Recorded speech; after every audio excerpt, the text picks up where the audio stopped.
I want to leap over buildings, want to fly over the shores, faster than a lightning flash, rushing through the cool night air.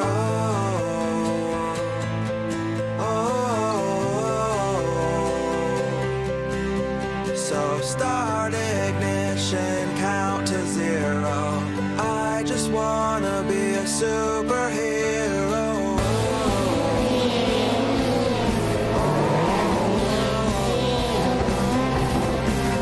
So start ignition, count to 0.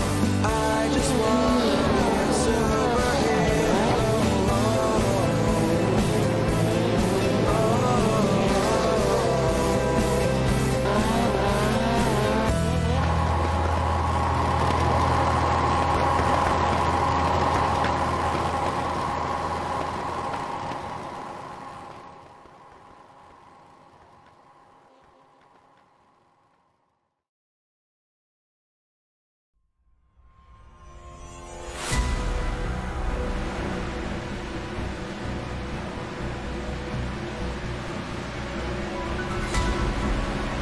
As the action continues on at Indianapolis Motor Speedway, the Espeed 200 continues on here on RaceSpotTV.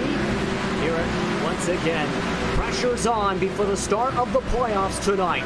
Here for tonight's action, Justin Prince alongside Davis Richards. Hugo Ruiz is in the director's seat for tonight's race. Right now, the action well underway on the racetrack right now. A few drivers are damaged on pit road as we're on lap 27 of tonight's race. Grand total tonight of 100 laps for tonight. For those just tuning in, Malik Ray is in the lead by 7.9 seconds to Brandon Holder, with Doug Lemon, Sean Powell, and Sean M. Ryan rounding out the top 5. Davis, there's also been some wild action so far tonight. There has been some wild action, Justin. So if in case y'all missed it, which y'all did, the 27 of Scotty Reinshield got a penalty at the beginning of the race, went a lap down, but now he's sitting in the 11th position back on the lead lap in the 56. SpaceX launched him into the moon. He did about 3 backflips with multiple other drivers involved, but he's been released from the virtual health center here at the track, and he's doing fine. But like you said, multiple drivers involved: Everett F. Lane, Brad Patterson, Matt Kingsbury, Kerry Allen Stewart, John Verga, and Tyler Hayes, all the drivers involved, with all those drivers being multiple laps now. But now it's just been about the Malik Ray show with that number 20 machine. He's got a 5-second lead over the 5 of Brandon Holder, and he has been putting a whooping on this field here tonight. But the question is we're at lap 29. Can he hold on to it? We're more than likely going to have multiple other cautions here as the night goes on, with that ever tricky exit onto turn 4 as you head onto that backstretch. But this race is a long shot from being over. It absolutely is. And remember, the top 13 coming into tonight are locked into the playoffs, into the chase rather. Tim Marlowe, Keith Stewart, Paul Bliss, they're all fighting for spots. Paul Bliss especially, along with Ryan Lange. Those are the 85 and 31 trucks, separated by just 2 points coming into the Brickyard tonight, with Doc Stout 13 points back in 18th. Yeah, he is, so pay attention to that. As Doc Stout's running in the top 10 right now, sitting in the 9th position. He's right behind the 32 of Brent Keith, and he's ahead of the 05 of Marshall Berry. Got about a second gap between those 3 drivers right there, but a bunch to talk about tonight, and the action is heating up. It absolutely is heating up lap after lap here at the Brickyard. On lap 30, coming towards lap 31 is Malik Ray up the front. You're looking at Doc Stout, looking to try and get a strong run as he can. He's in 9th, gained 3 spots since the drop of the green flag. In terms of those drivers around the cut line, he's in front of Paul Bliss by a fair amount of spots in total. Currently 5 spots ahead of Paul Bliss on the racetrack, but not quite enough yet with that 13-point differential. And not quite just yet, Justin. So that 13-point differential is something we're going to have to keep an eye on as the night goes on. But man, there's been some great racing so far, and I don't think it's over. As we're on about I'd say it's been about a 15, 16 lap run so far. So those tires are really starting to wear off. They've got that new update that they had last week. We've seen those drivers their first run at it last week. So now they've gotten some practice. They've been able to set their setup to it. So it's going to be interesting to see how things go along tonight. It definitely will in terms of pitting for sure. Last time, in terms of caution, it was on lap 14. In terms of fuel, you can get to about 30 to 35 laps. So right now, the fuel window is starting to creep in towards that way since that caution in terms of the pit stops for these lead drivers. When do you expect them to pit? Do you maybe expect them, say, lap 25? Or try and stretch it as long as they can and go fuel over tires? Well, what I've been noticing now is there's not much of a tire fall off so far, so I expect them to stretch it out as far as they can. But I mean, they've got to do something other than the 20 of Malik Gray, because now he's up to a 6.1 second lead. But we might be having a battle here for that second place here pretty quick, as Brandon Holder in that 5 machine is inching ever so close to that 41, and Doug Lemons is falling in hot pursuit as well. And momentum very important in terms of the trucks for sure. Sean Powell gets tied off turn 4. Brandon Holder gets a more decent run on the exit of turn 4. And now picks up that draft down the very long straightaway. 2.5 miles is the length of the Brickyard at Indianapolis Motor Speedway, as that's going to help Holder gain about a couple tenths down the straight each and every single time with the way he's positioned himself and getting runs compared to Sean Powell, who is getting tight. It is, and that's what you're going to see as the laps keep going on, as these cars getting tighter and tighter, especially on the exit of those corner, and specifically the exit of turn 2. It just wants to cut hard to the right and inside of that outside wall, but then it's quite the opposite in turn number 4. As they go through turn number 3 right here, they want to try to pick up as much momentum as possible and then get on the entry to 4, let off the gas, and then it's going to kind of get loose on them, and it wants to go to that inside pit wall. So you really got to watch the throttle control on exit. Speaking of pitting, Doug Lemons dives it into the pits, locks up the tires to try and get it down to the speed limit. Speed limit is 60 miles per hour as Doug Lemons first to pit. Doug Lemons in that number 70 machine for Express Motorsports, taking that long trip down pit road. He's going to get 4 fresh tires and a full can of Sunoco fuel. So now watch for these other drivers to follow in hot pursuit. It's going to be interesting to see the lap times as they vary towards the other drivers, and if he's able to pick up any positions once this green flag pit stop cycles through. And it's a long pit road as well, where it's actually somewhat easy to miss your pit box if you're not looking towards the left side. In terms of pit stops, 15 seconds overall is Doug Lemons' stop. In terms of the overall time of the pit lane, 46, just under 47 seconds. A big time difference in times compared to some other tracks on the circuit. You're right in that 62 of Dog Stout, or I'm sorry, that's not Dog Stout. That's going to be the 32 of Brent Keith. He's the second driver that goes down pit road, and then he's got another truck following him about 7 or 8 positions behind him. So these are the first few drivers that are deciding to go down pit road. The leader's still staying out. So like I said before, I'm really interested to see if that pays off for the 70 of Doug Lemons, as he was sitting in that 4th position before he went down pit road. And when it comes to the size of this racetrack, if you're within about 8 seconds, you can pit and still stay on the lead lap. If you're behind 8 seconds, you have the risk of falling a lap down here in Indianapolis. So having a good pit stop and good strategy is all that much important here in Davis. Yeah, it is, and especially if you get a caution in the middle of it, then that can just completely ruin your day. So it looks like Doug Lemons, he's going to stay ahead of Malik Gray, as Doug Lemons, see, he just ran well, that's not going to really give us much insight, as he ran a minute 21. But when he comes around the line next time, we'll see what he ran. As the leader, Malik Gray, he ran a 52.510, and he's still on those older tires from the last time we had that caution at lap 14. And just to give you a bit of perspective in terms of the fall off, since that caution, Ray turned the fastest lap time after the restart on lap 16 at 49.6. Then after that, the times dropped to as slow as they are now. 52.5 seconds is the average lap time at this portion of the run since the restart on lap 15. He comes across the stripe. In terms of the lap time now compared to him with Doug Lemons. Doug Lemons, a 50.2. So it's a difference of about 2 seconds between fresh tires and staying out on even 15, 20 lap old tires around that range.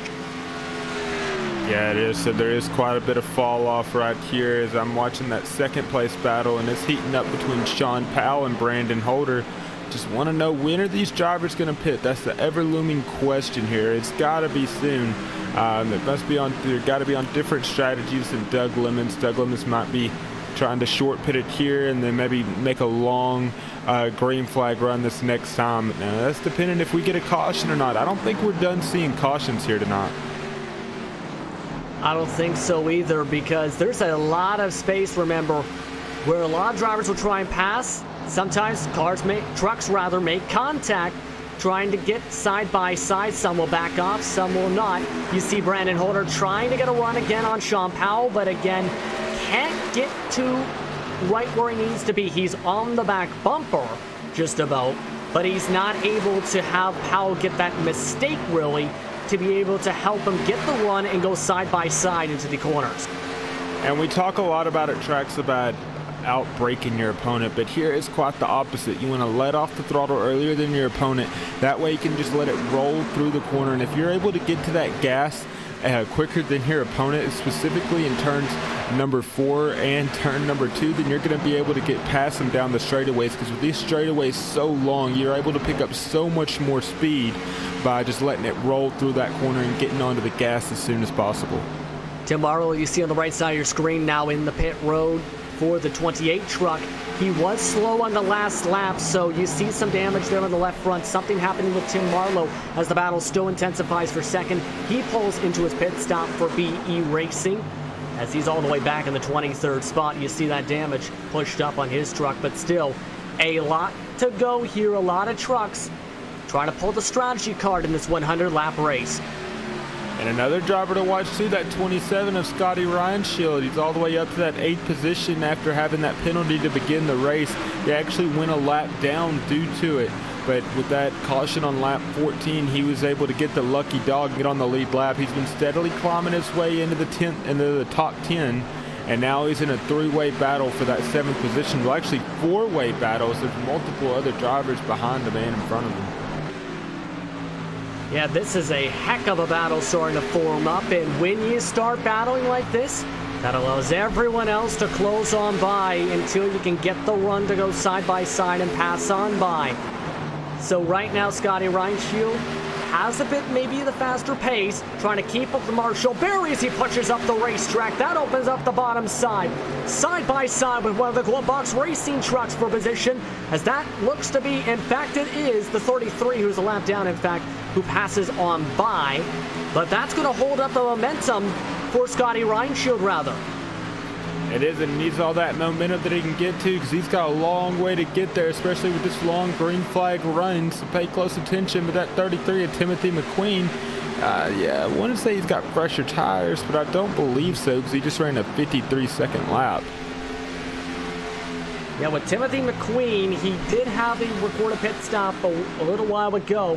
About 48.8 seconds in the lane. 14.3 was the stop for him as the battle for second.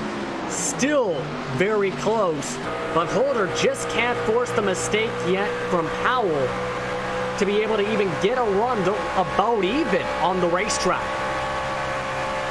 They are, Justin, so you would think one of them would short pit to try to beat out the other driver, but they're not. They're just content riding behind each other, but they're just steadily losing time to that number 20 machine of Malik Reyes. They're about 9 seconds behind that 20 machine. Looks like the 41's going to go down now as he almost misses pit road. Talked about that exit of turn 4. Finally gets to slow down, slows it down way too soon. That's definitely going to cost him some time. Hey, at the very least, it's better than locking up the brakes and sliding past the pit commitment cone and speeding as the 41 goes into the pits. as you can see him sacrificing the track time, maybe trying to pit that extra lap lap or two earlier rather, to maybe get the upper hand on Brandon Holder and get himself away from the 5.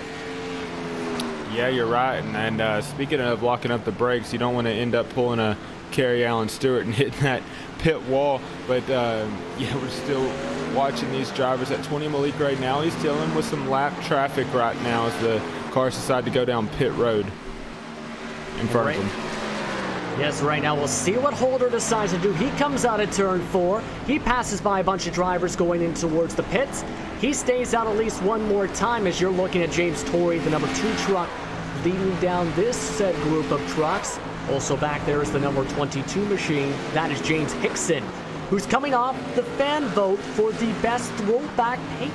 Coming off the vote, rather, in total for last week's throwback race for his Caterpillar throwback.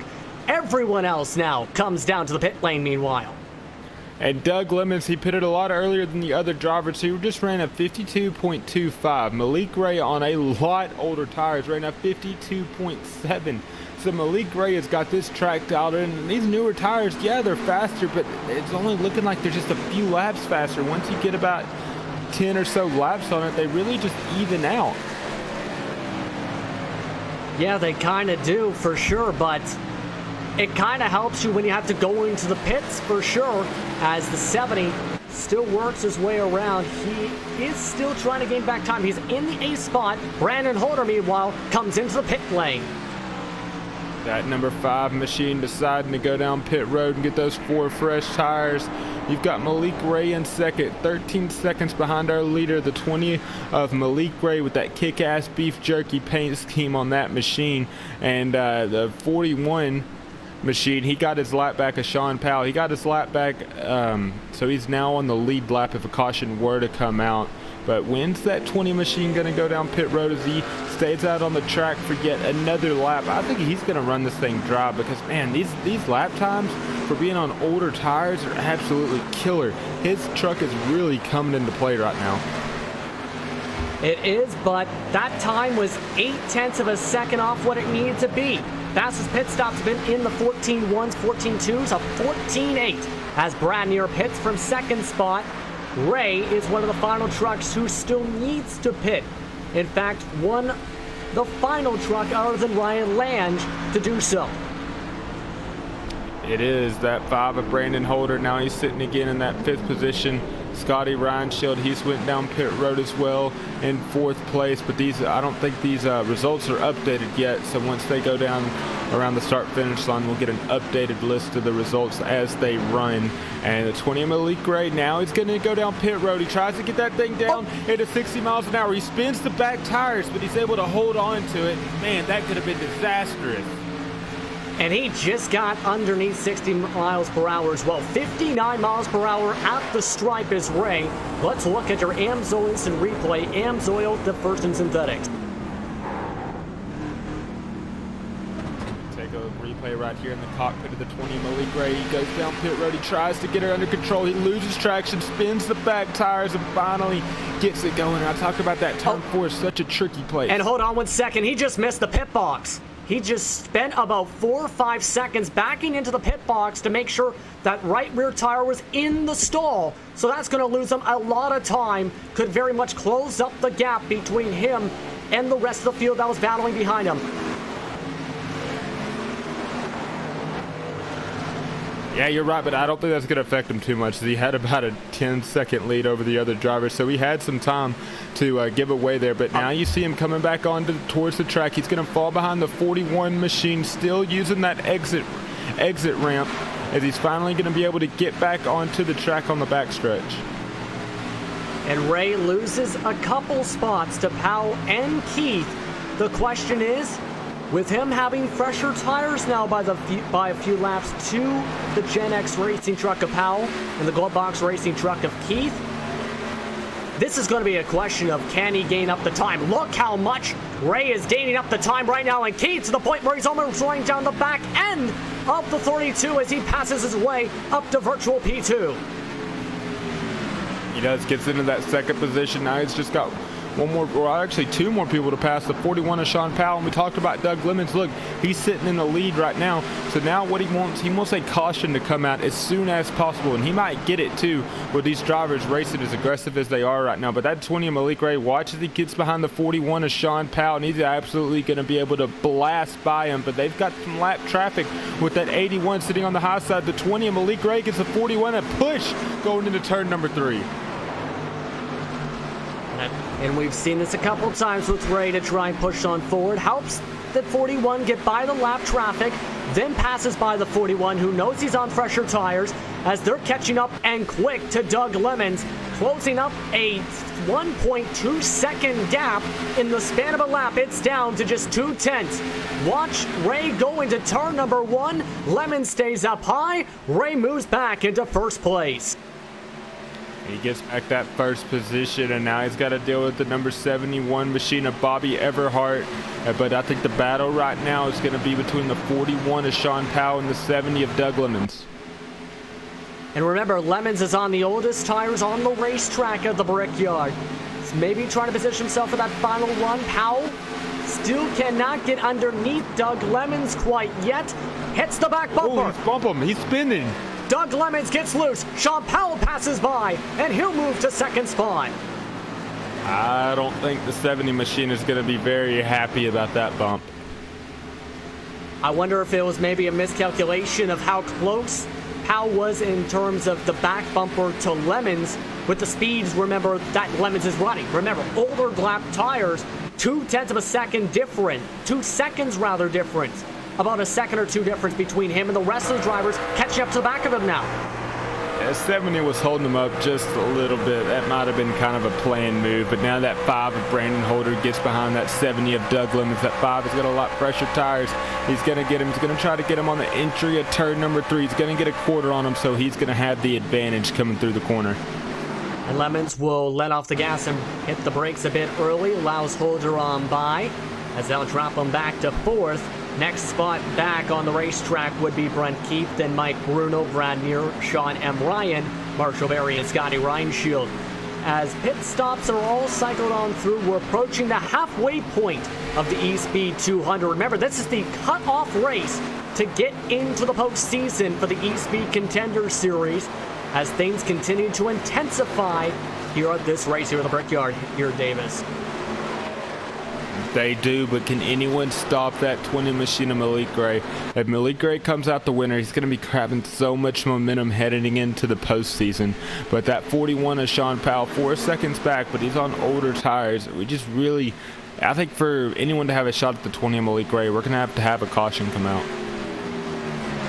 Yeah, might have to have some luck. Remember, there was the incident around lap 14 where there was a couple different trucks involved. Still 4 different trucks are in the pit lane getting repairs from that. Ray gets the cross sticks at the flag stand to reach the halfway point of the Espeed 200. But a lot can happen. Here comes Doug Lemons down pit road. And Lemons is having an interesting strategy here. No, Lemons did not go into pit road. Something happened to him. Let's look at the Enzo instant replay for the number 70.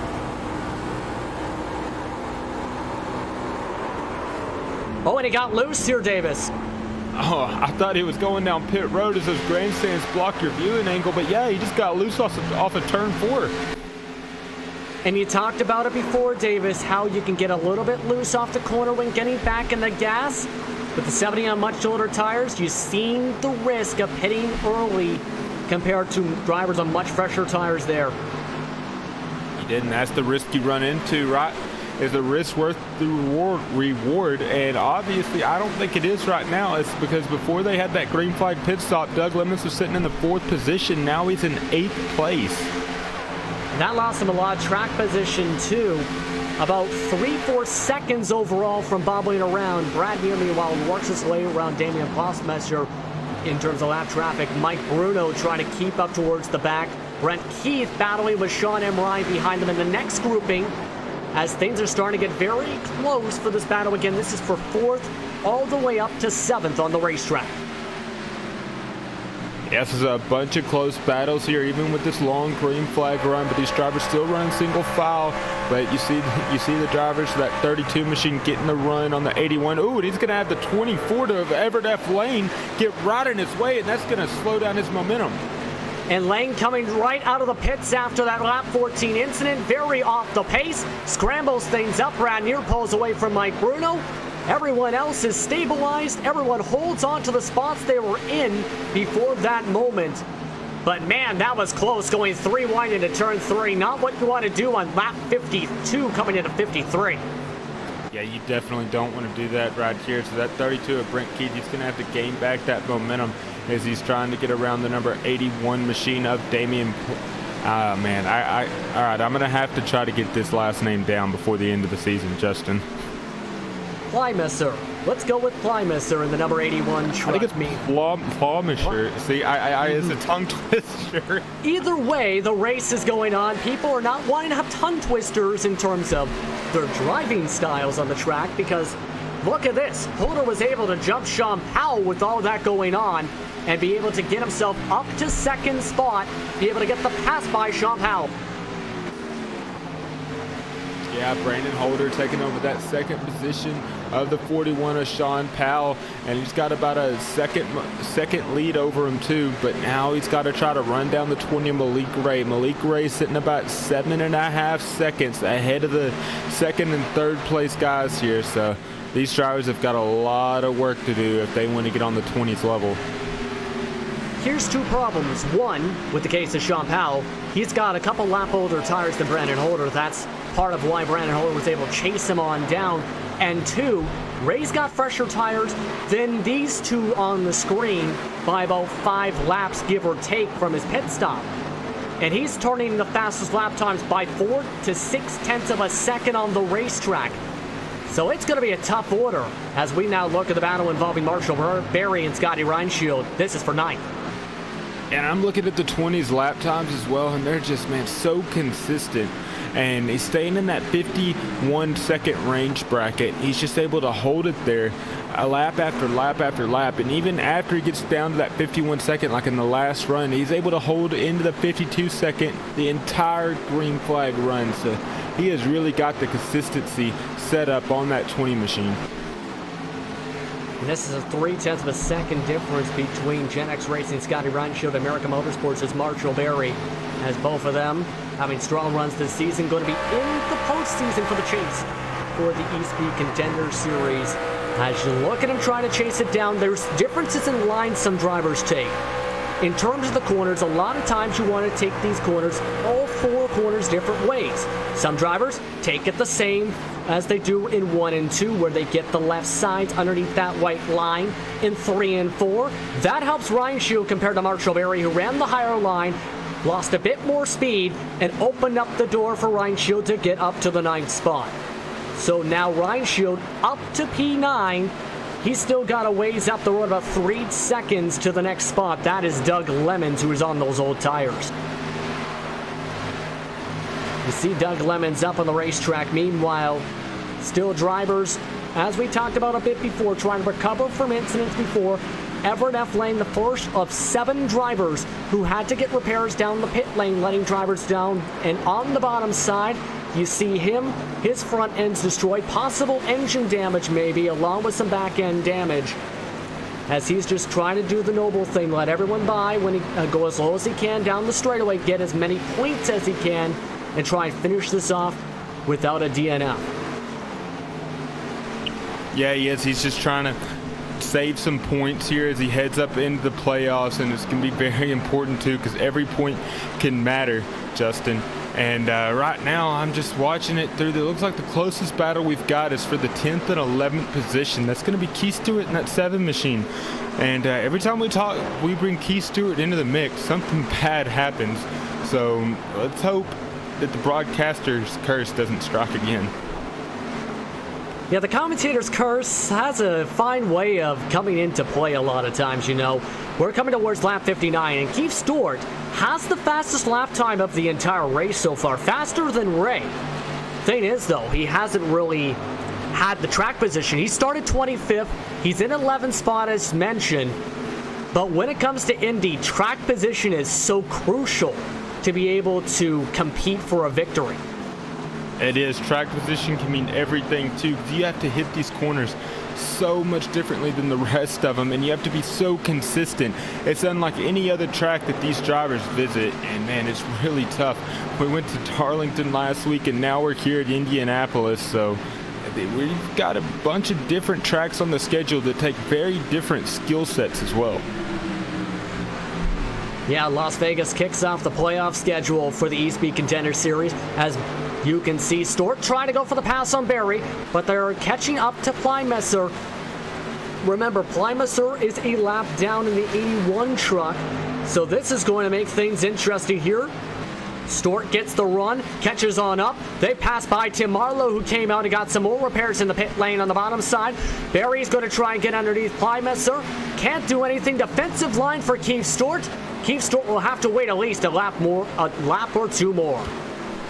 He will, as that lap traffic stays up near that wall, and now the 7 of Keith Stewart is going to go down. He's using that groove, getting those left side tires right on the slick, and really using that to shoot his momentum down the backstretch.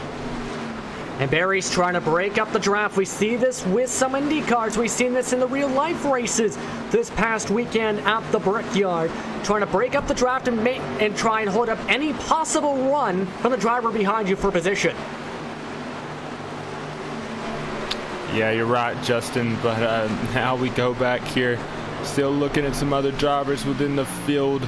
Got Mike T. Bruno in the number 19 machine. We haven't talked about him. And hold on 1 second. Something just happened to Scotty Reinshield. He's the next driver up, and he's got a ton of damage because it looks like he might have plowed hard into the turn 4 exit wall, and that's destroyed his aerodynamics on that truck, as everyone will have to go on by. That drops him outside the top 10 with that damage on the AMSOIL sponsored truck.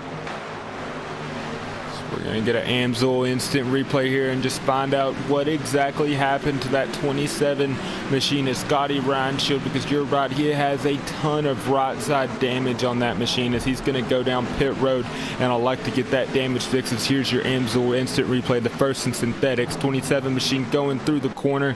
He's in the middle of the corner right now, still driving it. This is all the way in turns 1 and 2 with this replay here, Davis. But you're going to see right now, he's got a lot of space. The next driver up, remember, was Doug Lemons. You can see he's getting the run to catch up to Lemons as the battle's starting to shape up in the backdrop. But watch himself in turns 3 and 4 where things go wrong, especially turn 4 for his lap and why he's down pit road right now.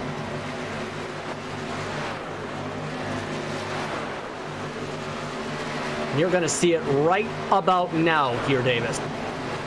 And yeah, just that turn 4, it just hit him. You try to drive off that corner with as much speed as possible so you can really get the run down the front stretch, and you just hit it too hard there and got into the gas way too soon and ended up plowing him into the outside wall. As you see it here again in slow motion, and boom, and that's going to kill his dynamics right there, his aerodynamics on that machine, because unlike these 1.5-mile tracks, aerodynamics are very important, but they're very, very important here at Indianapolis.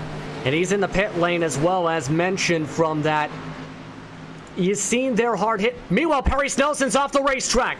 Perry Snelson is right off the racetrack between the short shoot of turns 3 and 4. Will not bring out a yellow as that's off the circuit. Here's the AMSOIL instant replay as Snelson went around and around into the wall while locking it up. Tries to lock it. I don't think he actually got any contact from that. He's got a little bit of right side damage, but that could have been from earlier. Just some scratches. That's why I thought he might have hit the wall there. Apologies to that. But now he's going to go into the pit lane and get some fresh tires after burning those tires up. We're just under 40 laps to go and approaching the pit window where you can make it on fuel in a couple laps time. Question is, how many people are going to bite? Well, with these drivers, we've just seen 2 go down pit road that have spun out or hit the wall, so we've got to think that a caution is looming ever so close. Yeah, absolutely. Snelson's going to go up on the jacks and get some fresh Goodyear tires on his number 6 machine. As he was running about a lap down at the time, he's definitely about 19th spot on the track, but everyone else is stabilized now in terms of space. Everyone's spaced out a decent touch on the track.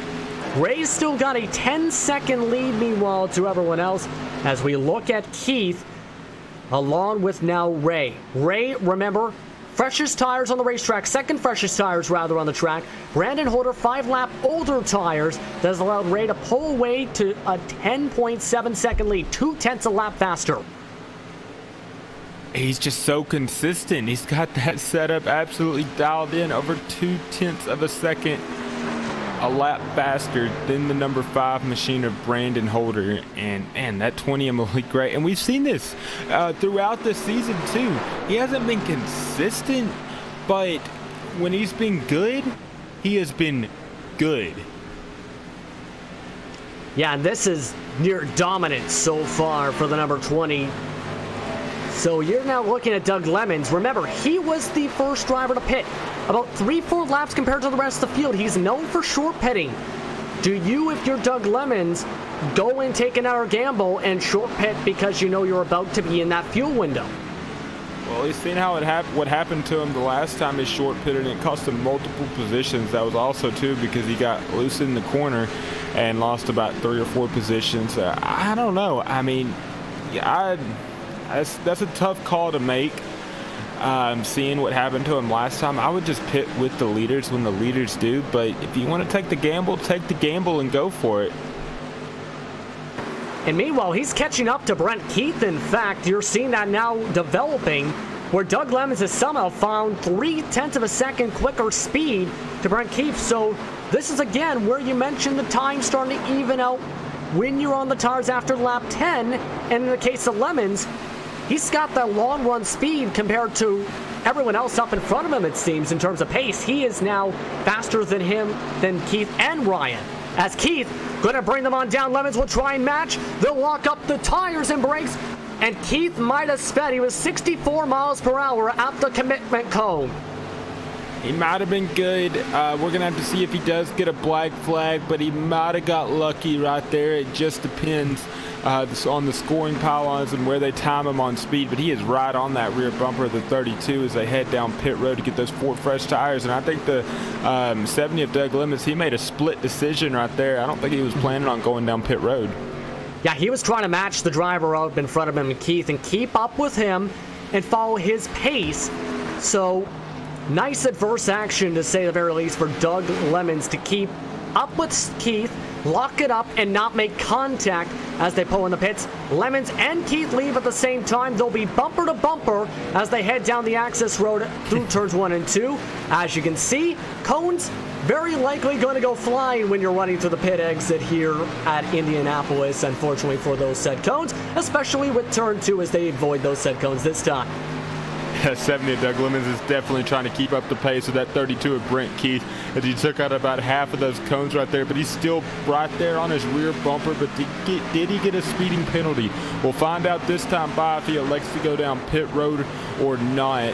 I don't think he did.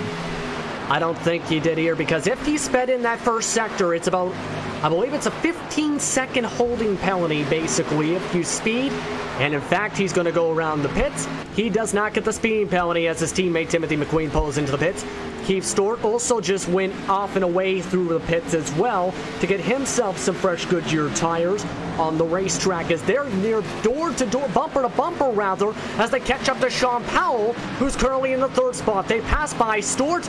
Powell moves as high as he can out of the way and keeps his way out of trouble, as Doug Lemons loses about a 10th as a result.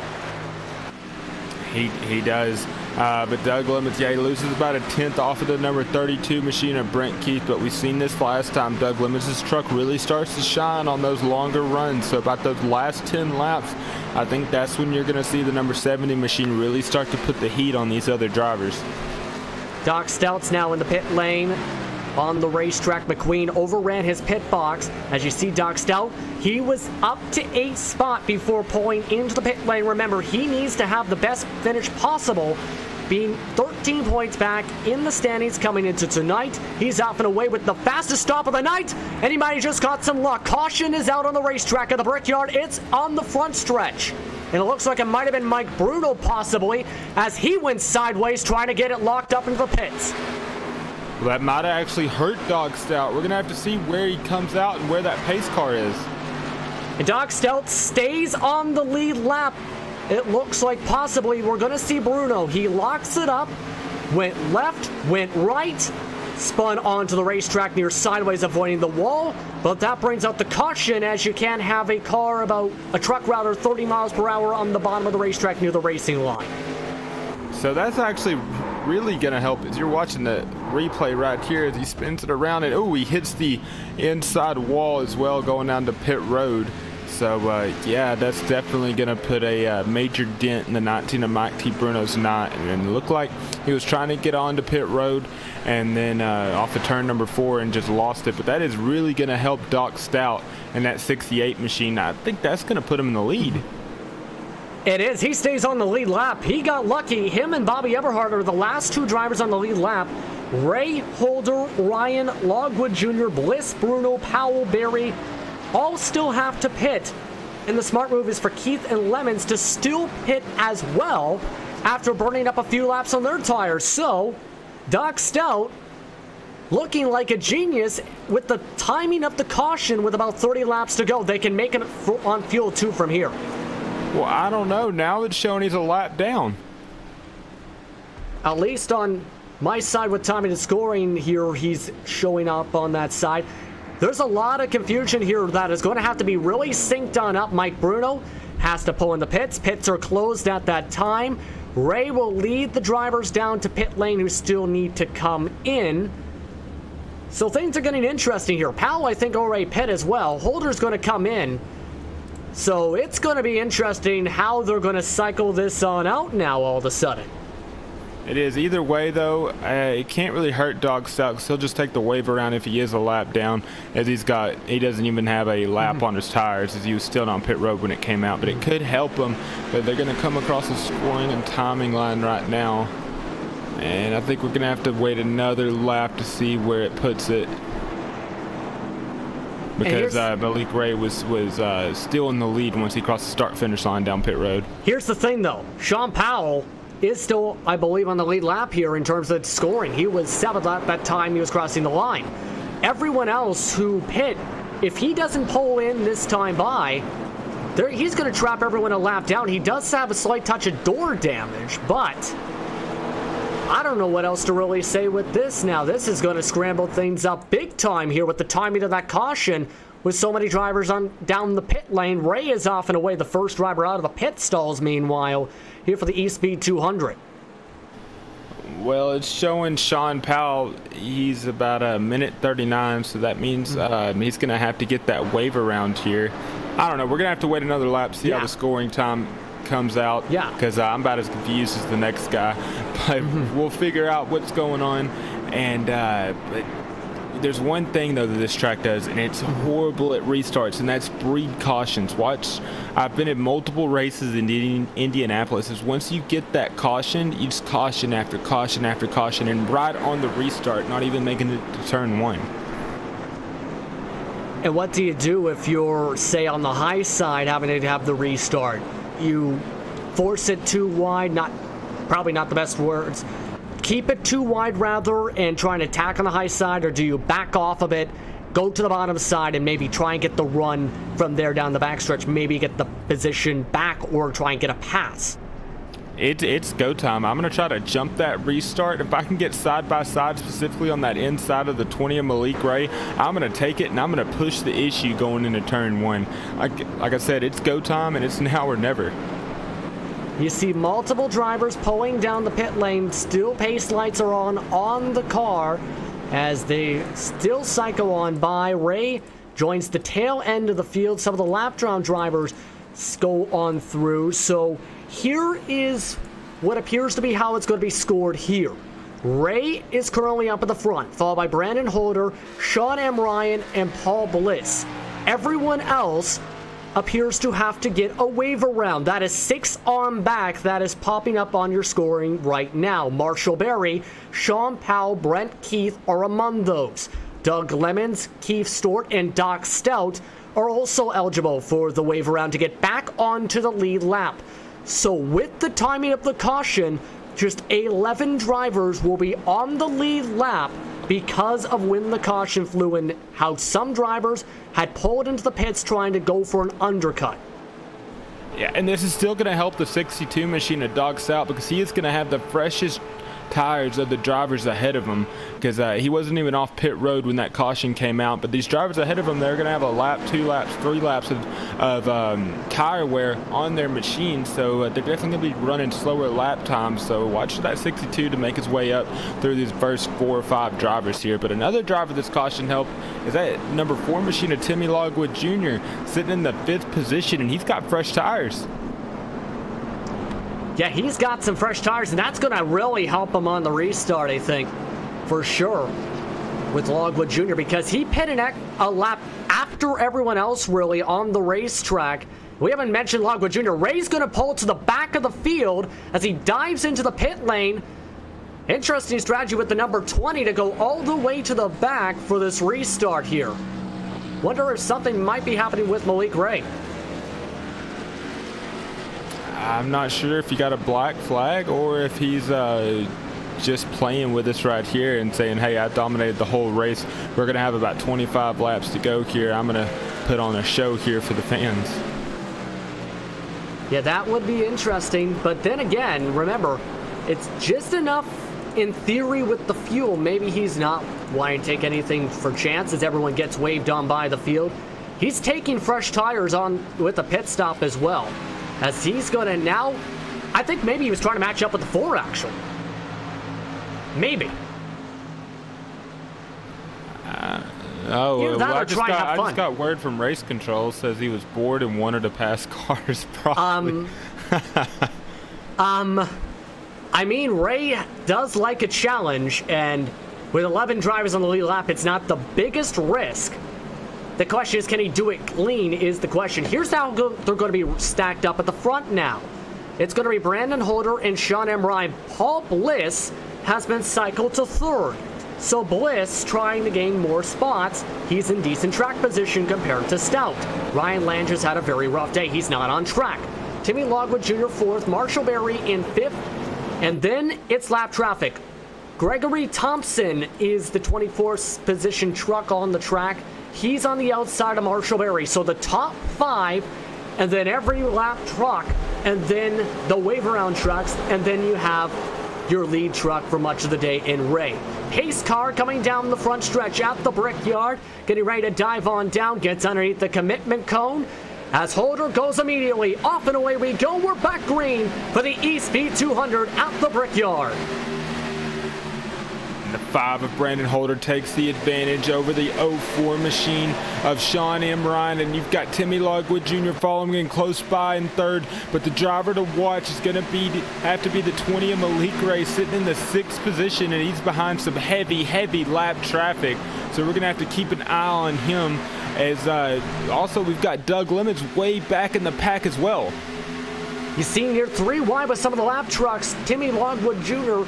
falls back to 3rd, loses time to his teammates as Sean M. Ryan holds on to 2nd spot for now. Moving up the racetrack, that is the number 222 of Hickson, running by some of the wave around trucks as Ray is still in 6th, 2 seconds back, but he is making a charge. He has only 1 truck ahead of him to pass by him, Bobby Everhart. He does, as he's been trying to get around the lap traffic ahead of him. So we're going to have to pay close attention, see what he's able to do, and see if that move he made pays off as he tries to get past the number 71 machine of Bobby Everhart. He's 2/10 faster than the lead trucks right now. As Holder gains time, Ray moves on by the 71 of Bobby Everhart. So it's all lead trucks from here up in front of him. Speaking of up in front, Holder nearly allowed the run from Ryan. Ryan backs off on the entry of turn 3 and loses about 3 truck lengths compared to how Holder drove his way through 3 and 4 as he drops back. He does, and Dog Stout too, sitting in the 11th position right now. Still got some lap traffic to deal with as he gets around the number 19 machine of Mike T. Bruno, so he's got a lot of ground to make up. Yeah, still a ways to go in this race. We're just on lap 75, 76 to go, but anything can happen at the Brickyard.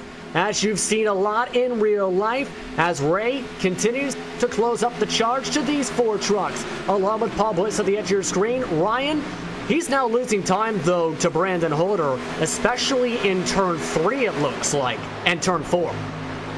It is. Brandon Holder really coming on strong right now with about a 0.3 of a second lead over the 04 of Sean M. Ryan. But that 4 of Timmy Logwood Jr., he's holding on tight to the pack as well. So we've got about a 4-way battle for the lead right now. Drivers still single file, but they're in close proximity of each other. If anyone makes a mistake, they'll be there to make their move. They will. And an update involving Paul Bliss with the number 85 truck. Remember, he was 2 points above the cut line heading into tonight in front of Ryan Lange. With Lange now off the racetrack and possibly done for the night, that gives him a strong enough cushion. If he finishes the race and it finishes the way it is, he will get the 16th playoff spot. Doc Stout will lose ground in the points with the way they run, an extra 6 points back, with them being 13 back coming into tonight. It is so a lot to pay attention here too with those point standings and to see what happens. Paul Bliss, like you said, about 2 points above the cut line over Ryan Lange. Doc Stout still has a lot to take advantage of because this race is far from over. And Bliss talking about him with Area 51 Racing. We haven't talked much about him. He's watching as things are shuffling around because Marshall Berry goes underneath side by side with Timmy Logwood Jr. as they'll run down the backstretch, try and get the spot for 3rd. Will Bliss push the issue? He backs off the gas and watches as Marshall Berry has the track position. Does Logwood Jr. back off? He does a slight touch. Marshall Berry to 3rd, but look who's at the back, the number 20 in the kick-ass jerky machine, Malik Ray. That 85 machine of Paul Bliss, he's just got to take it easy and he's just got to stay out of trouble. If he does that, he's going to be able to punch his ticket in the playoffs, but if he was involved in a wreck, it would be absolutely disastrous with that 20 of Malik Ray and that kick-ass jerky machine. He pulls the inside of the 85. The 85 is just going to stay high. He says, hey, you take it. I'm just here to ride out and get some points and make it into the playoffs. And prior to catching up to this group, he was running 0.2 of a second per lap, still quicker than everybody else on the racetrack. He's up to the 5th spot. He'll try and get the run on Timmy Logwood Jr. He has some damage on the back wicker and the back spoiler. As Logwood Jr. will back up, opens up the door for Bliss, shuts the door for Bliss. As Ray's up to 4th, that has allowed Berry to separate away. Sean M. Ryan has got himself an now 7 truck length cushion away from Berry. He does. He's got that cushion over the 05 machine of Marshall Berry. Brandon Holder about a 1.2 second lead, but don't look back now. Like you said, that 20 of Malik Ray, he's coming in and he's coming in strong. He's going to look to take advantage over the 05 machine of Marshall Berry, and then he'll have Sean Ryan and then clear sails to the 5 of Brandon Holder. That time doesn't really gain a draft that much on Berry, but he's still coming. He's got a little bit of extra speed down the straightaways, it seems, towards the end of them. Brakes a little bit later compared to some of the other drivers. That allows him to be more confident as well with the speed. He ran 170 as low as he did through turn 3. Some drivers only run to the 160s. That allows him to boost on by Berry and moves him up to 3rd. And the 4 is going to follow him too as he gets to the inside of the 05 of Marshall Berry as they're bumper to bumper across and into turn number 1. He's going to be able to pull it off and he's going to secure that 4th position. So now Malik Ray, he's going to set his sights on the 04 machine of Sean M. Ryan. I just hope Brandon Holder has saved enough tire wear to be able to hold off that 20 machine. And now he's trying to go for the switchback side by side. This is still for that spot. Timmy Logwood Jr. on the high side. Marshall Berry back to the low side. This is allowing Bliss to come back into the battle for 4th spot. Logwood Jr. does not let up this time. Towards the right rear quarter panel, Berry has the preferred line. That allows Paul Bliss to go side by side on the exit of turn 4 to make things interesting for 5th spot. But Logwood Jr., bit better of a run off the exit of turn 4, allows Bliss, though, to just stay underneath the left rear quarter panel. Bliss has got to be careful here, Justin. He can't take any risks as he pulls up high and he almost gets in to the 4 machine, and that's what I'm talking about. He's got to take it easy. He's got his spot secured in the chase. As long as he rides this race out, he cannot take any risks like that, and that could have been disastrous for that 85 machine.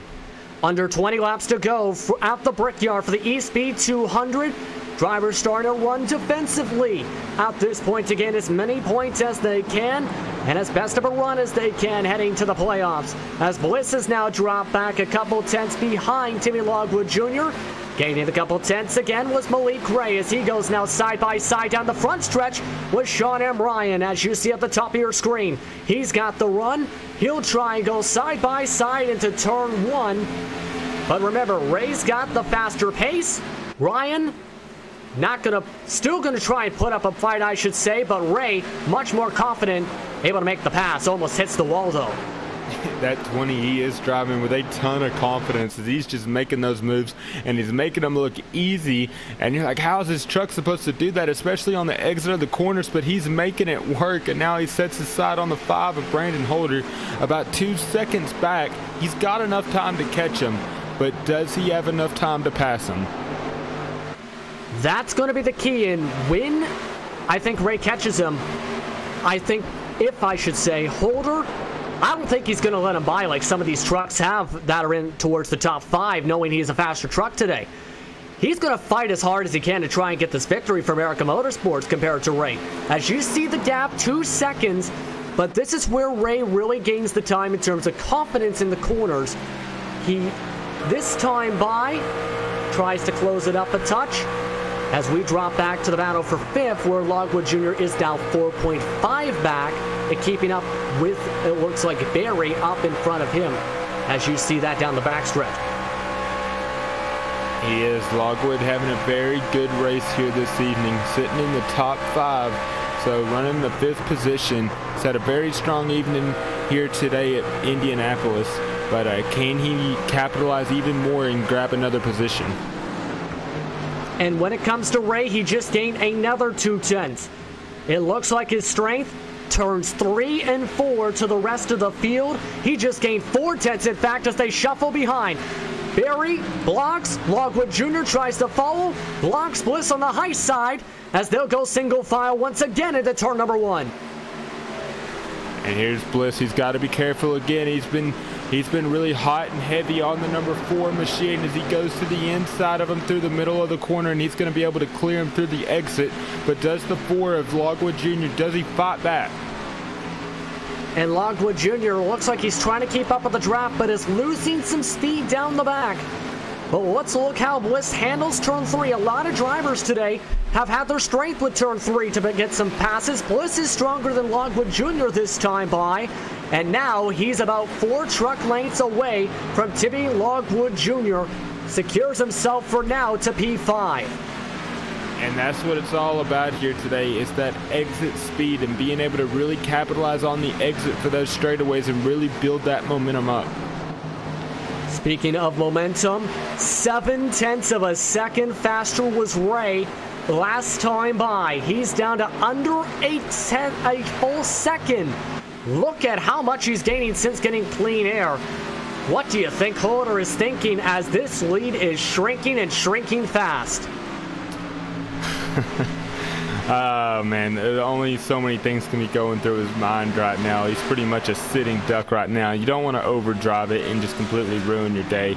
You can still come away with a very nice second place finish, but there's something about being in that lead and being able to taste that checkered flag that just really gets the better of you and makes you start doing crazy things with that truck. Here's the one thing I've noticed though. Holder does have a slight touch of damage on the right fender, so wondering if that might end up ruining his runs as Bliss defends on Timmy Logwood Jr. behind. But as mentioned, on the right front, some slight damage. This is still shuffling out behind them meanwhile as this continues to be very intense. Under 15 to go at the Brickyard. And Logwood still fighting hard for that position over Paul Bliss. And Paul Bliss is holding on strong too, but like I said, he's just got to be careful. He doesn't want to give it all away here, as the 4 of Logwood Jr. really gets the run off of the exit right there. A couple laps ago, we've seen Bliss getting the runs off of the exits, but now they've turned the tables.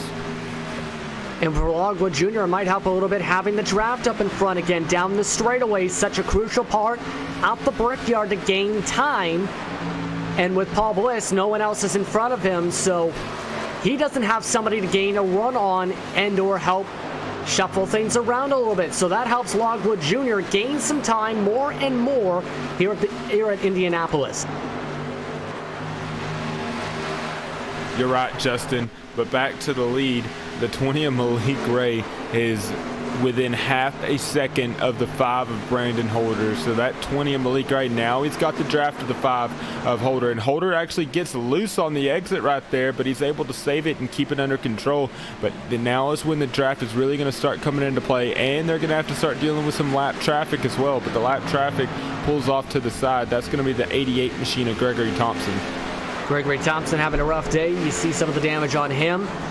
Next traffic is way up the road, all the way in turn 3 right now, as Thompson 22nd on the track. But the focus shifts to the lead because Ray, he's been playing the shark theme, the Jaws theme rather, sniffing the blood in the water, closing in on Brandon Holder, and now he's got his draft. Question is, when does Holder go for the pass? I mean, Ray go for the pass rather.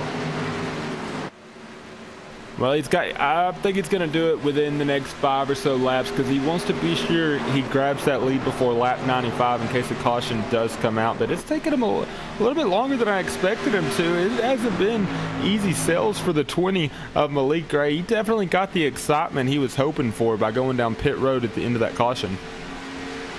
Passing by the start and finish line, 11 laps to go as Ray about 1 truck length behind Brandon Holder. He's been faster up and down in terms of lap times. Last time by 2/10 faster is like that up until this point when he reaches the said traffic. As Ray continues to stand on by, they're about even in terms of speed down the back stretch as they head into turn 3. Malik Gray in that 20 machine just ever so slightly faster and faster than the 5 of Brandon Holder. The 5 of Brandon Holder, he's just got to keep running it smooth. He can't make any mistakes right here. He's got to he wants to try to block the 20 Malik Gray. And the Malik Gray is pushing it as you actually see him almost scrape the wall coming out of 4. Almost did. It's down to under 1/10 of a second for the battle for the lead as Ray is there still under a truck length between the two with 10 laps to go in the Espeed 200 at the Brickyard. Can Ray get on by Holder? Holder runs the higher line. Ray uses the lower line as they are still near bumper to bumper down the backstretch. And that's where the 20 of Malik Gray is really gaining his advantage, getting those left tires on the edge and on the apron to really shoot him up onto that straightaway. But he's within half a truck length of the 5 of Brandon Holder as they come into turns number 4. What is Malik Gray going to do? He hasn't started looking yet. Just wait till he starts peaking. Now he's got the advantage off of the corner, but he hasn't made his move yet. I'm thinking he's going to make that move within the next lap or so. He's just going to have to be able to get the momentum on the exit of the corner and then shoot to the inside to at least get to his door before they get to the start of the corner. Ray that time backed off into turn 1. He's preparing for the run, it looks like. Turn 2. Gains up some time. Holder still runs the defensive line on the bottom side. Holder shifts the back end a little bit. Ray's faster on the exit. They'll go down the backstretch. Will Ray duck out yet? He'll close up as hard as he can to Holder. Nearly jacks up the back end. Puts the pressure on the number 5 as they head into 3. Holder not letting up yet. Ray nearly getting towards the back end, but he's going to try and force Holder to make the mistake. He is, as they come off the exit of 4 once again. The 20 of Malik Ray right on the back bumper actually gives them a push down the front straightaway as they head back into the turns 1 and 2. Nearly jacks him up again, lets off the gas, letting Holder know, I'm here, I'm ready to pounce. Not wanting to maybe make the pass too early as they're again about even with them battling like this They are 2/10 faster than everyone else on the racetrack. As right now, Ray not wanting to make the pass yet. Holder goes a bit lower. Ray follows suit down the backstretch. He moves back up to the high side. As they go into turn 3 once again, Ray still can't get the run he needs to go side by side to make the pass work. Now, I'm wondering if the 20 Malik Ray, if he's just back there setting back and giving us a show, or if he's actually having some problems getting past that 5 of Brandon Holder. But if he's going to make a move, he's going to make a move here in about the next lap or so, because if a caution comes out after lap 95, it's over. Point of no returns, about 5 laps to go. We're at 7 laps to go for the Espeed 200. The regular season finale of the Espeed Contender Series, as Ray gets a run again down the backstretch. He closes up to Holder again, still doesn't want to pass him by, as he bump drafts him down the long straightaway at the Brickyard, backs off the number 5, and still playing around with him still. About 6 to go this time by. Brandon Holder still staying strong in that 5 machine as they come towards turn number 4. They get onto the exit of the corner. The 20 of Malik Ray, he's got the advantage, but he still has his front bumper tucked behind the 5 of Brandon. And here's the thing when it comes to Ray. Maybe he's thinking, I don't want to dive it into the corner, force it too wide, and cause an incident. Maybe that's what's causing him to be more patient as we're here on lap 95 with 6 to go. Here he comes right on the back bumper of the 5 machine. Now he's going to look to make his move as he comes off of the exit of 2. He's going to get the draft and it's going to pull him up right to the rear bumper of the 5 machine. But when does he pull out of line and when does he decide to make his move? And wow. And this is down the front stretch. Damian Plymesser is around in front towards the pit exit. So that's exactly what I was talking about, Justin, too. That might be the end of it.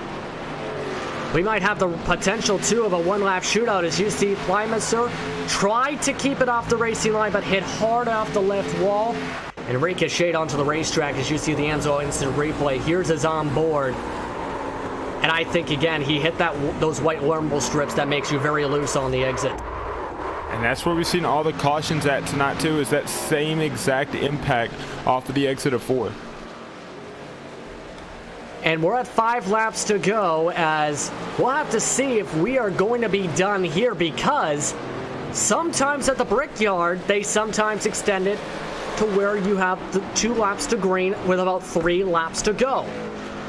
I don't know if that's going to be the case tonight here at the Brickyard, though. Brandon Holder, for now, is in the lead for the Espeed 200, which would be a big win because he was able to hold off Ray. As Ray didn't dive for the pass, kept it conservative heading into the final 5 laps. And was Malik Ray just being cocky out there and it ended up biting him?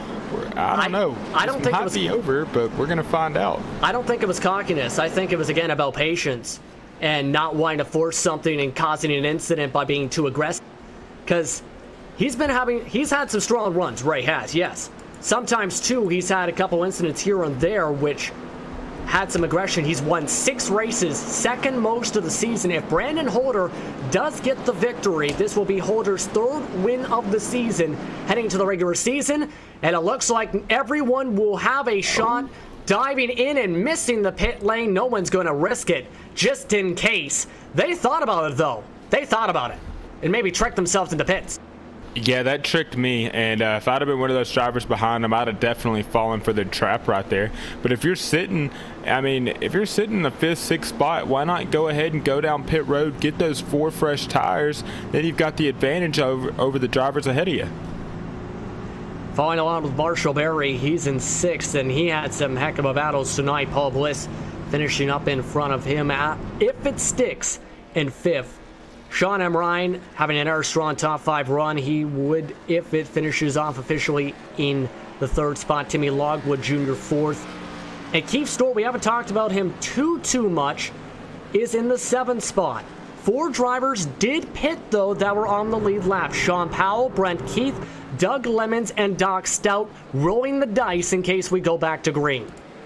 And Sean Powell, he was a heavy contender before we seen that caution about 20-25 laps ago, and he's just completely fallen off there. I haven't talked about him at all this last green flag run. So maybe this is what he needs to get that advantage on these other drivers and maybe make it interesting if we do in fact get a green-white checkered. I think if we do get towards a restart, it's either going to be that green light checker, as you mentioned, or a one-lap shootout. If you're someone like Holder who's grasping onto the lead, to pardon my words, or what do you do when you know you have drivers like Powell ready to pounce with about 15-lap fresher tires at least? Well, you just got to hold off, and he's going to have a lot of drivers to get through. I mean, it might be too little too late. We're going to have to find out here, but you never know. As we've seen those new tires be about 2.5 seconds faster than these other drivers. So we're either going to have some wheel spin from these other drivers, or just going to be a huge pile up, or maybe the 41 of Sean Powell shoots through the field and steals one. And they're coming down the front stretch. And we're hearing word from race control that Keith Stewart may have a penalty to serve, so that is going to really hurt him. He is down the pit lane for now, trying to go to the back as they look to go single file for now. A couple of our drivers also follow. Those are Bobby Everhart and Mike Bruno going along in their trucks, rather. But right now, looks to be everyone staying a single file. As it appears we might be towards that 2 to go, it looks like we might have a one-lap shootout, Davis. Yeah, we might. We're going to have to pay attention to those lights on top of the pace car. If they do go out this time around and those drivers get double filed, we will have a last lap dash to the finish. If they stay on, then this race is over and Brandon Holder's your winner. This is why I said around lap 5 for the point of no return, because there is the chance if you get the caution before 4 to go, you have a one-lap shootout at Indianapolis. And it looks we might have the case, but Holder's got to worry because 1, tire spin, 2, Malik Ray is going to be starting on the outside, or at least alongside. He is, but Brandon Holder, he's going to get that inside line as long as he can hold him off through the corners. I think he's got a very good shot of winning because he is going to control that restart, but like we've said, tire spin and wheel spin is going to have a lot to do with the ending of this race as well. Yeah, it definitely will. And again, to get back to where you have the fresh tire drivers, if you have wheel spin in front of you and you're able to avoid any possible contact, you're going to be in the driver's seat if we do end up going into the restart situation. Here's the point where we find out the pace car does go across the start and finish line right about now, and it's down to 1 to green. We will get a one-lap shootout. This is going to be wild. It is that number 20 machine and that kick-ass beef jerky. And then like John said in the comments, he said he's more of a Slim Jim guy. I think the 5 of Brandon Holder is too, as he's going to have a wild last lap dash to the finish. The 04 of Sean M. Ryan and the 4 of Timmy Logwood Jr. still in the top 4. They'll be holding into that second row with Paul Bliss and the 85 machine and Marshall Berry. Paul Bliss is just hoping that this race ends without any incident so he can hold on and make it to the playoffs, but man, we're about to see a wild finish, Justin. Thing is, even if Paul Bliss does not finish this lap and loses some time, he does have that points buffer to Doc Stout, has enough points to gain on the racetrack because the worst he can finish rather is 18th spot in that number 85 Chris Fix truck. He is, but Dog Stout still on the lead lap in the not in the 10th position. So anything can happen here as they go into turn 3. Once they come into turn 3, that pace car will be heading off down towards pit road, and these drivers are going to be getting ready to heat it up here. Brandon Holder is going to have the restart of his life if he wants to win here tonight at Indianapolis. Get ready, folks. Buckle up one last time. Pull up those seatbelts. It's time for a wild one-lap dash for the Espeed Contender Series out the Brickyard. The Espeed 200 will come down to a one-lap dash. Pace car dodges off into pit lane. Ray tries to get the jump. Holder waits for the restart. They're stacking up behind. They're 4 wide behind as Holder finally goes. Green flag is up. They're wrecking in the back. Cars make contact with the wall, trucks rather, but we stay going. Couple trucks got held up. The 22 of Hickson got the worst of it, but Brandon Holder, single file, heading down into turn number 2. And the 20 of Malik Ray, he gets the jump towards 1 and 2. He tried to jump that restart. It really stacked the field up behind him. As now they come out of turn number 2. The 5 of Brandon Holder goes for the block on the inside. The 20 of Malik Ray still holding strong. Pulls to the inside lane as they head towards 3. And Ray's got the spot. Can Holder defend on the high side? They're side by side into 3. Ray has the momentum. Lemons with hero moves on the bottom side right behind. He's up to 4th spot. Holder tries to get to the back door. Can he get the crossover? Ray pushes up. Lemons trying for one last gas. He's up to 3rd. They're crashing off at turn 4.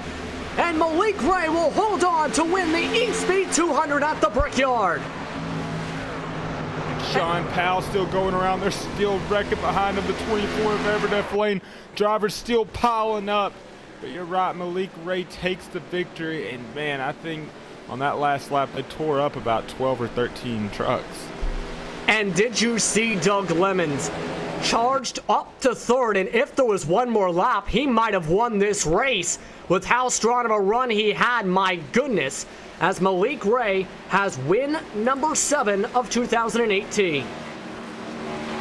And that 62 at Doc Stout, he took a page out of Kerry Allen Stewart's playbook and just plowed right into that inside pit wall. As he continues to work his way down the front stretch, he's going to have a heck of a burnout before he kisses the bricks at Indianapolis Motor Speedway. Maybe climb the fence as well, as he had a strong regular season and will hope to maybe carry that momentum into the postseason. As he does his burnouts on the front stretch, destroys the right front of his truck. But with that, let's look at your race results as Ray spins around and adds some rubber to the brakes. Here's your unofficial race results for the Espeed Contender Series in the Espeed 200. As Malik Ray, by just under a second, 5/100ths of a second over Brandon Holder. Doug Lemons, on fresh tires, had a heck of a run up to 3rd and down to just under 0.2 of a second back to the top 2. Sean M. Ryan and Brent Keefe round out the top 5 with Bobby Eberhard, Paul Bliss, Sean Powell, Keith Stewart, and Marshall Berry round out the top 10. Sean Powell, Keith Stewart, and Marshall Berry, though, they got bounced around a lot coming to the start and finish line to finish off this race. Let's look at the rest of your grid. That was your top 10. Rest of the field finished a lap down for tonight. Lockwood Jr., Stout, Bruno, Snelson among those groupings. As you look at the rest of the standings, then we reach the DNF's 20th onward. Brad Neer pulled off the racetrack with 25 laps to go. Scotty Reinshield also out with 40 to go. Everdef Lane almost gained enough track position to gain up a pass to finish his 22nd. Gregory Thompson as well also did not finish his tonight for Ryan Lange, Timmy Marlowe, along with Tyler Hayes, Brad Patterson, and the rest of the field as you see up on your screen. 30 drivers competed tonight at the Brickyard for the Espeed 200. Ray comes away with victory number 7. As we get all set to go for post-race coverage on RaceSpotTV. As we continue on with our coverage, let's bring in Ray up to the booth, in fact, right about now, as it was a heck of a run and a heck of a finish for tonight, Malik. Yeah, man, that was really fun. I enjoyed that race a lot.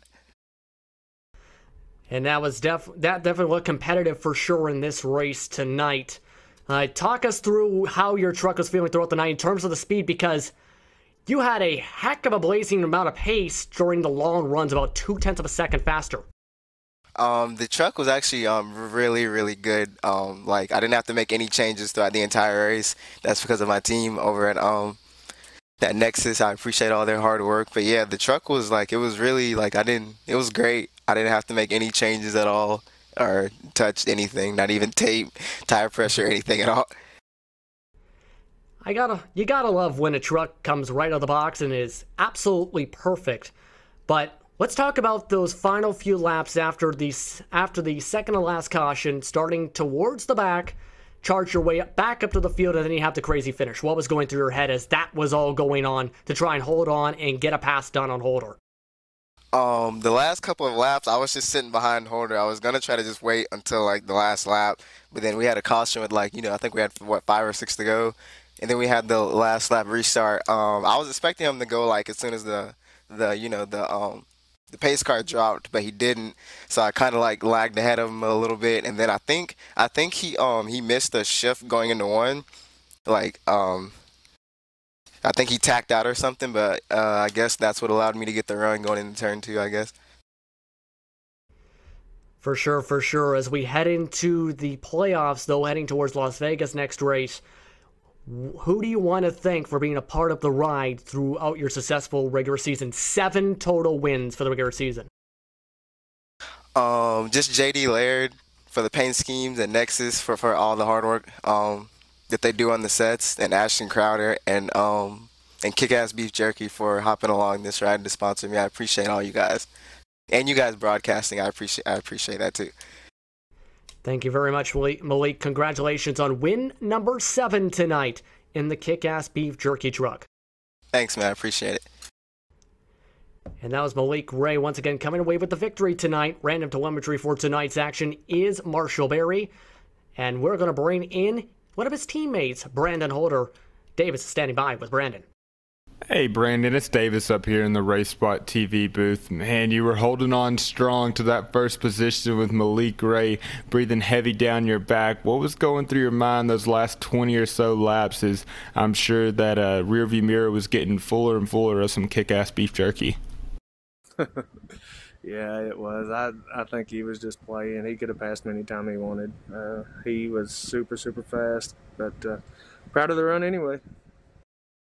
Well, hey, you still came out in second place with a shot to win it. I kept saying in the broadcast, I was like, if Malik's going to make a move, he's got to make a move for lap 95, because if a caution comes out, it's going to end it. And sure enough, right when y'all got to the middle of the backstretch on lap 95, that caution came out, and I was thinking you got away with one there. But on that restart, we seen the 20. He tried to jump the restart, and I knew you were watching. He just kept waiting and waiting and waiting. Were you planning on going right when the pace car dropped, or did you see Malik kind of get on it early and waited till the green flag came out? I really wasn't sure what I was going to do until I got out of 4. I thought about delaying it, but thought about going early, but I don't know. I seen him go up a little bit, so I thought I would try to get the jump.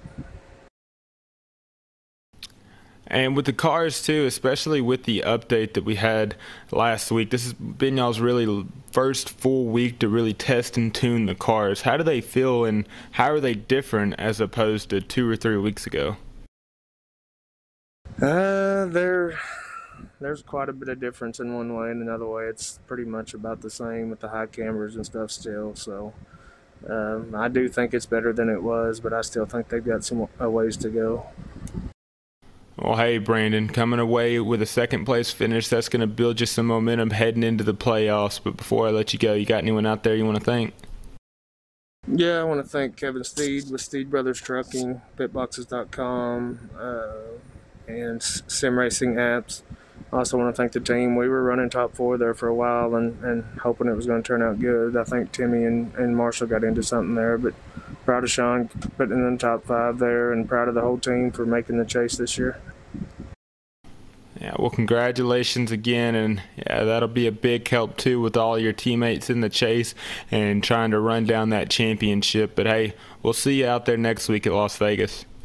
Thank you. I also got to thank Brad and Aaron Q. Sturt for all the help this week. They've been a big asset to the team, and a lot of the reason that we've been fast, we've been building momentum here for the last 5 or 6 races, and I feel like we're going to make a run in the chase. Well, hey, we'll stay tuned and we'll keep an eye on it too and see if that pays off. But like I said, congratulations again, and we'll see you next week. Thanks, man. That was Brandon Holder coming away second tonight after starting off in 7th. One driver who had a heck of a final lap was Doug Lemon's freshest tires on the racetrack, and completely took off and charged to just under 0.2 of a second back. Doug, how are you feeling, and what was the decision process for that strategy? Well, I knew there wasn't that many people on the lead lap, so it was a Hail Mary. I was going to be where I was anyway, so might as well go for it. And you went for it. What was going through your head as you seen the restart starting to stack up a little bit, and then you make the charge and launch from 7th all the way up to 3rd in the span of a lap? I actually thought I had a chance of winning that when I was in the short shoot between 3 and 4. I tried. I gave it my best. I loosened it up in the pits, put more tape on it, and lowered the left rear tire pressure, and it took off. It absolutely took off. To be honest, I think if there was one more lap, you might have came away with a checker flag. But the postseason is starting to come on up. In fact, next race at Las Vegas.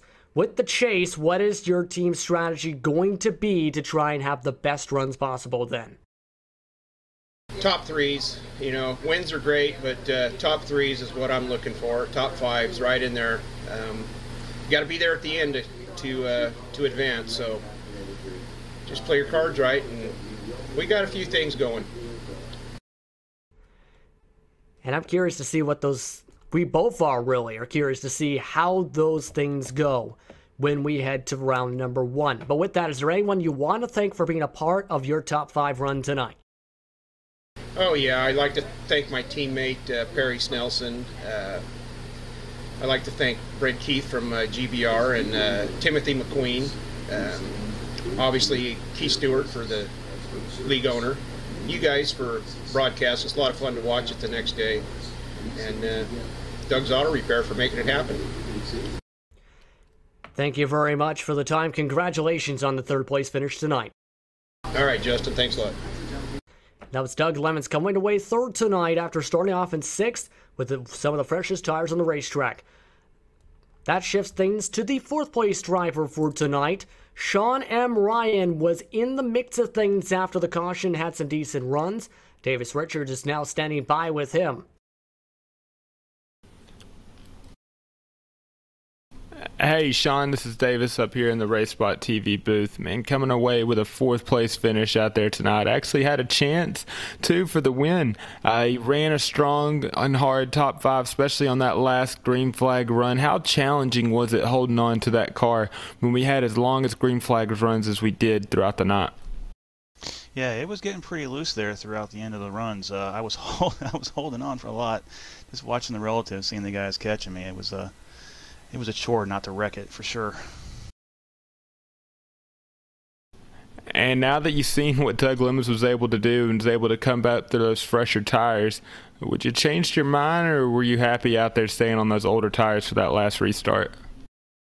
Yeah, that was one of those coin tosses. Do you stay out and risk getting run over, or do you pit and let everybody else stay out? It was, yeah. Either way, they could have changed their mind on what we were doing. So. Only one got past, so. Yeah, and you're right too, and especially when you go out there with those fresher tires, you got to get through the field, and you know it's going to be a crapshoot out there, and the drivers are going to be spinning around you too, and you kind of got to dodge the bullets. But coming away with a 4th place finish, what kind of momentum does this do to you as you head towards the chase? Oh, this is a lot of momentum right here. This is a push in the right direction. The last few weeks have been really great runs. I think that we're starting to catch on. This last build is working out for us. We've got a great team, and the alliance with Intensity Motorsports is really helping out too. We've got our heads working, and I think it's going to work out.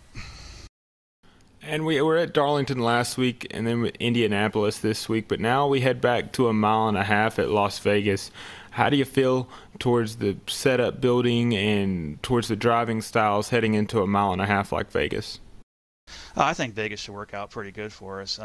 Most of us are pretty good there. I think we have some pretty good bases to work with and some ideas heading out of here in Darlington on what changes we need to make. Well, hey, congratulations again on your 4th place finish. We'll look forward to talking to you out there next week at Vegas. But before I let you go, you got anyone out there you want to thank? Yeah, I want to thank Sim Racing Apps for allowing us to put them on allowing them to put us on our truck. Wow, I just can't speak, can I? And I all the guys over at American Motorsports and Intensity Motorsports for all the work they put in for the sets. You sound like me when I'm talking through these broadcasts. See, there I go again, getting a tongue-tied throughout the race. But, hey, nonetheless, congratulations, and we'll see you out there again next week with the Sim Racing apps. All right, guys, have a good one.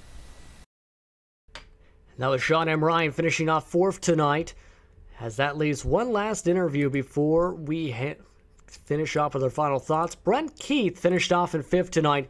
He also had pit for fresh tires. Brent, how were you feeling about the top 5? Oh, it was a bonus. I was content riding top 10, you know. Just get the race in and get to Vegas. You know, we were set in the position of the chase. We couldn't go forward unless we won. And point-wise, we were just where we're at. So me and Doug were talking, and let's pit. So it was wild. I thought for sure he was going to win it, or I was going to get through coming out of 2, we got jumbled up and I lost all my momentum. But coming out of 2, I thought for sure me or Doug were going to win it, because Powell got kind of threw a pick there because he was up there on top and we were on the bot, and it was crazy. I'm surprised we got back to the start-finish line, honestly. Yeah, that looked absolutely crazy behind you with some of the incidents that were going on. One thing I do want to ask, though, because 2 different drivers mentioned you in their thank yous. I think it was Brandon Holder as well as Doug Lemons about getting the setups prepared heading into the Brickyard. Can you tell us a little bit more on that and everything going into the chase, rather? Oh, I mean, Doug and I and Perry and Tim, we all tuned together. We've been doing this for a long time, way before the Contender Series, but I didn't hear Brandon, so I don't know. We don't work together. We talk about it every day, but we don't share info. But yeah, I thought for sure Brandon had it, but that last caution, it was like Doug said, it was a Hail Mary, and we're excited to get the chase rolling, and the intensity is going to ramp up quite a bit. I imagine everybody's starting with a clean slate, you know, except for the bonus points, but craziness, I do believe. Yeah, it's going to be a wild first round for sure. What's going to be your team strategy for the chase? Obviously, you got to finish the race, but you know, it's just like every race we go into. We do the best we can, obviously, with what resources we got, and try to run a smart race. And if we got to race, you know, hard, we're gonna. But usually, we don't got to. I mean, everybody's got so much talent, so much knowledge with tunes, especially going to the 1.5 miles. You're gonna have to do your homework, and you're just gonna have to stay out of trouble, you know, and get to that last pit stop. Usually my philosophy, and then you got what you got, and then you know, like tonight, maybe you'll get a few breaks here and there. You know, half of the playoffs, any playoffs in any sport, you know, you gotta have a little luck, but you gotta have the equipment and the talent, obviously, and there's a lot of that in the chase, so it's be pretty good racing. Anyone you want to thank before we let you get going tonight? Absolutely. Stewart for putting on the league and doing what he does, website, all that good stuff, and really a joy to watch you guys the next day. It's spot on. It's a good time. Doug, Perry, McQueen, Espeed for sponsoring the race, and go to Vegas. Hopefully we'll be talking to you again in Vegas. We'll see what happens. Congratulations on the top 5 tonight, Brent. Thanks, guys. And that was Brent Keefe coming away 5th tonight here at the Brickyard. But with that, your final thoughts before we head into round 1 with Las Vegas, Richmond, and Charlotte on the schedule, Davis. Well, Vegas is always a thriller as we head towards another 1.5 miles, and it's the start of the playoffs, so everything is reset, like you said, except for the bonus points, so it's going to be down and gritty towards the rest of the season. as can Malik Ray build on this confidence and hold on towards the rest of the playoffs and come out the champion, or we might see other drivers like Sean Powell, Scotty Reinshield, Brandon Holder, even people like we just talked to, like Brent Keith and Sean M. Ryan. There's a bunch of contenders that have a shot at this, but we're going to get it all started next week at Vegas. And with the victory tonight, that gets them to about 5 points to the back of Sean Powell. With that, we'll have to see what happens when we head to Las Vegas next week for the Espeed Contender Series. But with that, it's time to say goodbye here on RaceSpotTV. You've been watching the Espeed 200 and the Espeed Contender Series. For Davis Richards, for Hugo Ruiz, and the rest of our sponsors, I'm Justin Prince saying so long and have a wonderful night. We'll see you next week in the desert.